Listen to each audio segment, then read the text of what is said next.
امام ذهبي رحمه الله یو واقعه راغستې ده و یو کس یو غلام راوستو بازار ته ډېر ښایسته غلام و اواز یې وکړو چې ډېر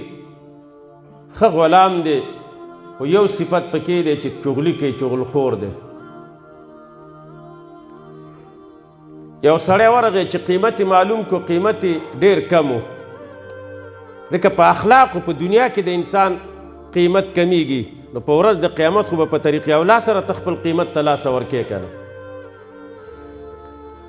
اخلاق هغه څیز دی ښایسته اخلاق چې په دې سره ستا درجه دنیا کې هم اوچته ده او په ورځ د قیامت هم او بد اخلاق هغه دي چې دنیا کې دې پې ذلت دی او په ورځ د قیامت په هم پې ذلیلی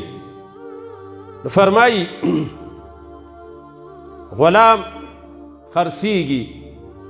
خلک راله قیمت یې څه دی قیمت یې دومره دی خو دا مالک د غلام وایي چې په دې کې یو بد خوی دی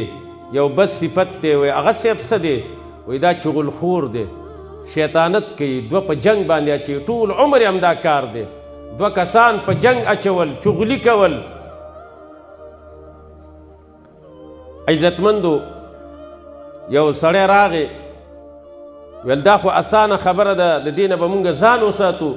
خو په دې قیمت باندې داسې غلام چې خدمت وکړي یو کار وکړي بل نه پیدا کېږي دا غلام یې واغېستلو کور ته یې بوتلو ښځې ته وایي د دې په مخ کې به خبرې نه کوي ځکه دا خبره رسوي بل ته او دوه کسان په جنگ اچوي فلهذا د دې شیطان نه به ځان ساتو چې دا چغلخور دی کله به چې غلام د سړي خواله ورغې نو سړی به چوپ شو چې د ښځې خواله به ورغې ښځه به چوپ شوه چونکې د دې عادت دا و خوی دا و صفت دا و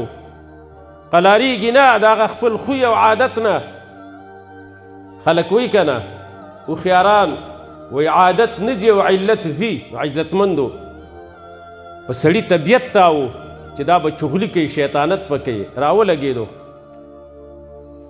چې خپل کار مخ په وړاندې ویسي انجینرو په چغلۍ کې انجینرو د شپې نه نقشه جوړه کړله چې داسې کار به کول په کار وي چې زه داسې کار وکړمه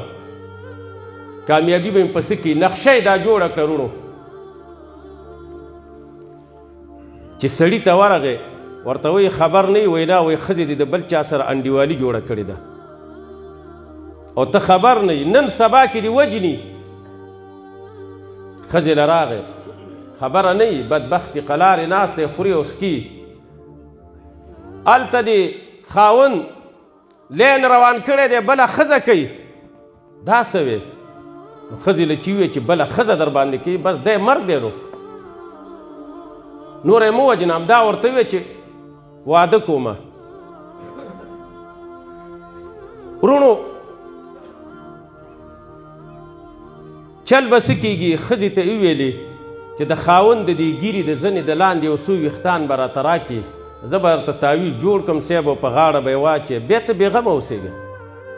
بیا به دا خاوند ستا کته کړی خري چې ته ورته وایې نیغ شریغېږي به چې سمله سملي به په دواړو سترګو چړه به والي